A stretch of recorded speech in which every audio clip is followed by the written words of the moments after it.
The year was 1893 in Chicago. A man was building a hotel designed not for guests, but something far more sinister.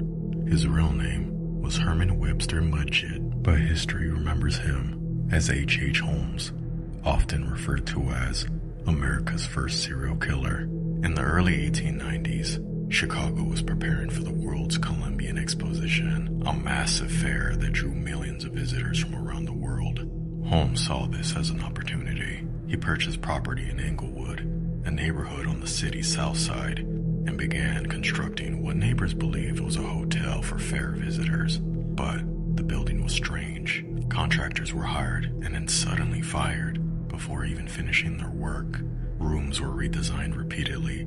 Some areas were off limits. When the building was completed, the structure reportedly contained hidden passageways, soundproofed rooms, doors that locked from the outside, staircases that led to nowhere, and a chute that dropped into the basement. In the basement, investigators later found surgical tables, chemical vats, and what appeared to be a cremation furnace. The press would eventually call it the Murder Castle. Holmes primarily targeted women, often employees, romantic partners, or visitors to the fair. He was charming, educated, and well-spoken. He presented himself as a doctor and a businessman.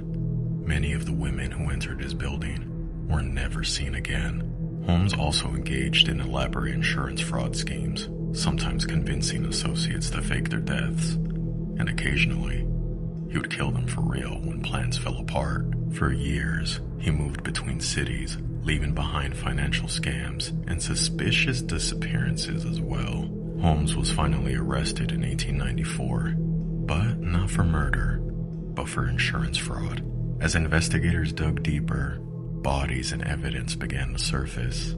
Under pressure, Holmes eventually confessed to 27 murders, but it's believed that some of those confessions were contradictory or likely even fabricated.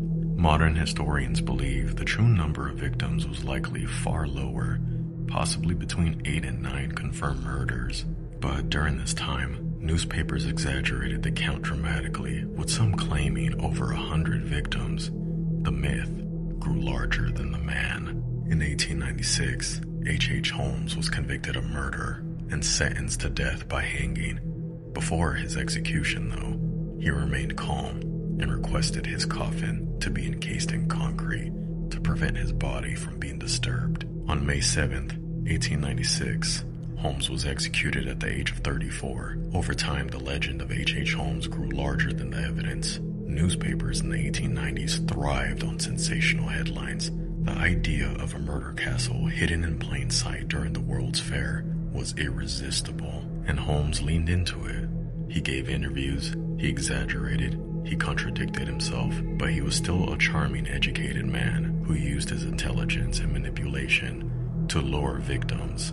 Holmes turned the city's moment of celebration into personal opportunity, and even after the fair ended and the castle was torn down, not all of Holmes' guests were ever found.